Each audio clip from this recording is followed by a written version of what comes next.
जय हिंद बच्चों आज हम कक्षा 9 व्याकरण दार्शिका पुस्तक से पाठ दूसरा उपसर्ग और प्रत्यय से शब्द निर्माण पढ़ेंगे। बच्चों इससे पूर्व पहले इस वीडियो पहला वीडियो हम उपसर्ग पे आधारित रहेगा और दूसरा वीडियो हम बनाएंगे प्रत्यय से संबंधित। तो पहले वीडियो में आप देखिए कि उपसर्ग होता क्या है। देखिए, उत्पत्ति के आधार पर यानी उसकी उत्पत्ति कैसी हुई है उसके आधार पर मुख्य रूप से शब्दों के दो मूल रूप होते हैं, रूढ़ और यौगिक। रूढ़ शब्द किसी के मेल से नहीं बनते, ठीक है बच्चों, ये स्वतंत्र होते हैं, लेकिन यौगिक शब्द जो होते हैं उनकी रचना रूढ़ शब्द के आदि व अंत दोनों से जुड़ने वाले शब्दांशों से होती है।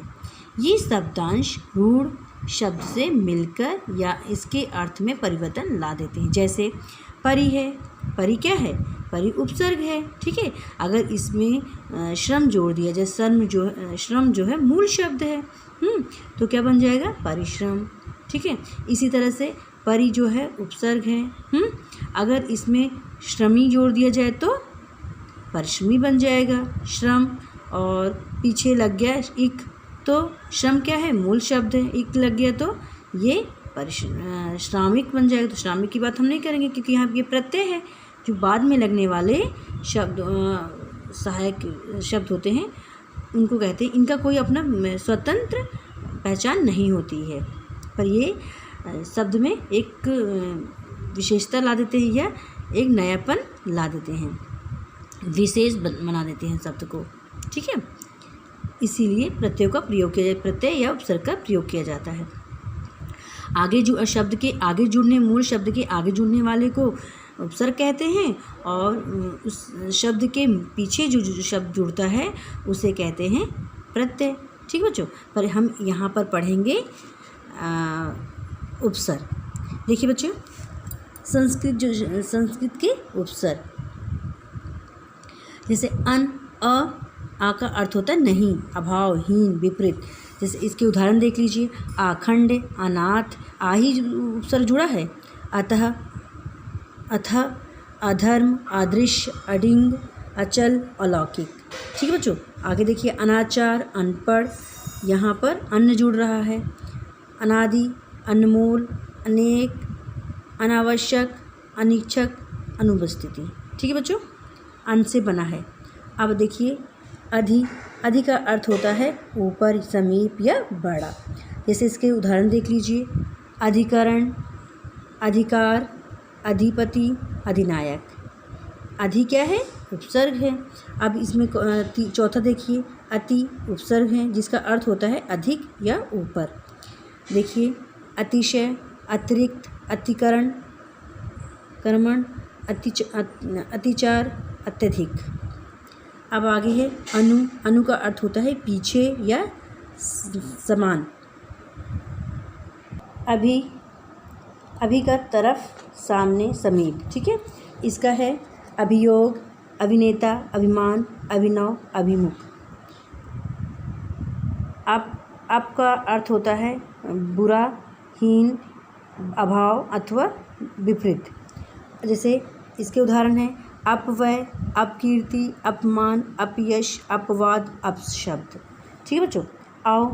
औ का होता है बुरा, नीच, नीचा या हीन। इसके देखिए उदाहरण, अवगुण, अवनति, अवशेष, अवनत, अवसान। तो बेटे ये सब जुड़ जाने से, उपसर्ग जाने से अर्थ में परिवर्तन आ जाता है।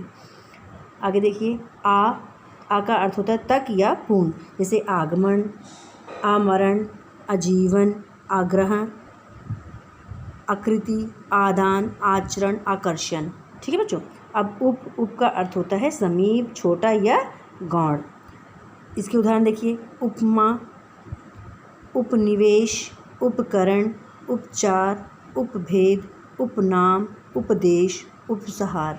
देख रहे हैं कि अर्थ में किस तरह से शब्द को विशेष बना देते हैं उपसर्ग जुड़कर।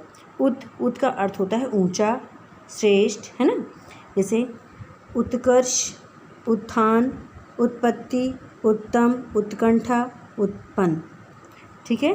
अब कु का अर्थ होता है बुरा या हीन, जैसे कुरूप, कुकर्म, कुमंत्रणा, कुचाल।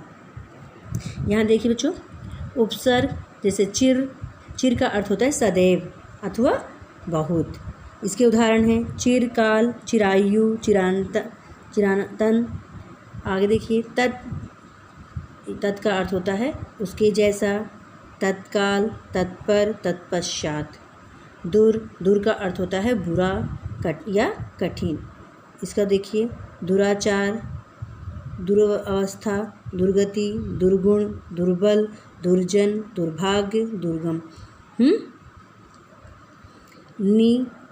नी का होता है निषेध, बाहर, भीतर, अभाव। ठीक है। इसके अर्थ होते हैं जैसे निषेध, निकृष्ट, निरूपण, निवेश, नियुक्त, निदान, निवारण। सब में नहीं का भाव आ जा रहा है। निषेध या रहित या बाहर, जैसे निर्भय, निर्वासन, निर्दोष, निर्वह, निराश, निर्जीव, निरपराध। परा सीमा से अधिक या उल्टा, जैसे पराजय, पराक्रम, पराधीन, पराकाष्ठा, परामर्श। ठीक है। आगे देखिए परा सीमा से अधिक या उल्टा। आपने देख लिया बच्चों। अब आगे चलेंगे परि, आसपास, चारों ओर या पूर्ण। परिकल्पना, परिणाम, परिचय, परिच्छेद, परिवेश, परिक्रमा। अब प्रा देखिए, प्र का अर्थ होता है अधिक या आगे या ऊपर, जैसे प्रगति, प्रक्रिया, प्रवाह, प्रयत्न, प्रतिष्ठा, प्रबल, प्रहार, प्रयोग।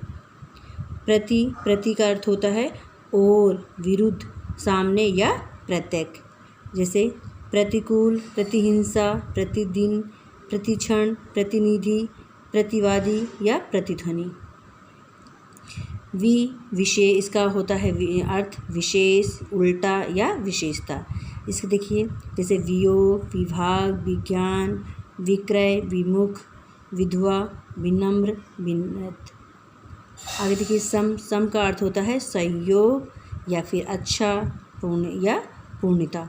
इसके देखिए इससे बनने वाले शब्द संपत्ति, सम्मान, सम्मेलन, संपूर्ण, संबंध, सम्मुख, संभव, संतोष। ठीक है। और सा से देखिए सा का अर्थ होता है साथ, जैसे सफल। उपसर्ग इसमें स जुड़ा हुआ है। सरल, सरस, सजीव, सपरिवार, सक्रिय। आगे देखिए बेटा सु का होता है अच्छा या फिर अधिक या सहज, जैसे इसके उदाहरण हैं सुपुत्र, सुकर्म, सुगम, सुमन, सुलभ, सुदूर, सुकन्या, सुकुमार, सुरक्षित, सुशिक्षित। अब आगे है सौ का होता है अपना, जैसे स्वराज, स्वतंत्र, स्वच्छंद या स्वभाव। अब हिंदी के उपसर्ग देख लीजिए बच्चों। जैसे अध का अर्थ है आधा, जैसे अध जला, अध मरा, अध पका, अध खिला, अध खाया। ठीक है। ऊ का अभाव या रहित, उऋण, उजड़ा, उनिंदा। कु का होता है बुरा, बुराई या निचला, जैसे इसके उदाहरण हैं कुपात्र, कुख्यात, कुचाल, कुकर्म, कुमार्ग, कुअवसर। दु का अर्थ होता है बुरा या हीन, जैसे दुर्बल, दुस्साहस, दुर्काल, दुर्साध्य, दुर्जन, दुर्गम। बिन का होता है निषेध के बिना, बिना देखा, बिन ब्याहा, बिन जाना, बिन बोया, बिन खाया। आगे देखिए भर का अर्थ होता है पूरा या ठीक, भरपूर, भरमार, भरपेट। सा या सु, इसका अर्थ होता है अच्छा या उत्तम। इसके उदाहरण हैं सपूत, सरल, सजग, सचेत, सरस, सुगम, सुकन्या, सुफल। ठीक है।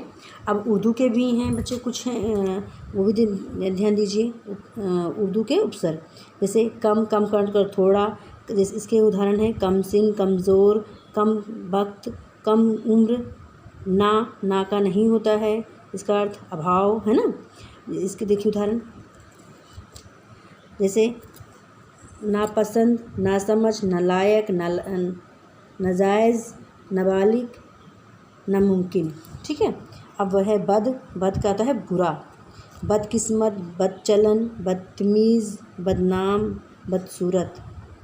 अब आगे है दूसरा खुश का अर्थ होता है प्रसन्न, जैसे खुशकिस्मत, खुशहाल, खुशखबरी, खुशनसीब, खुशबू।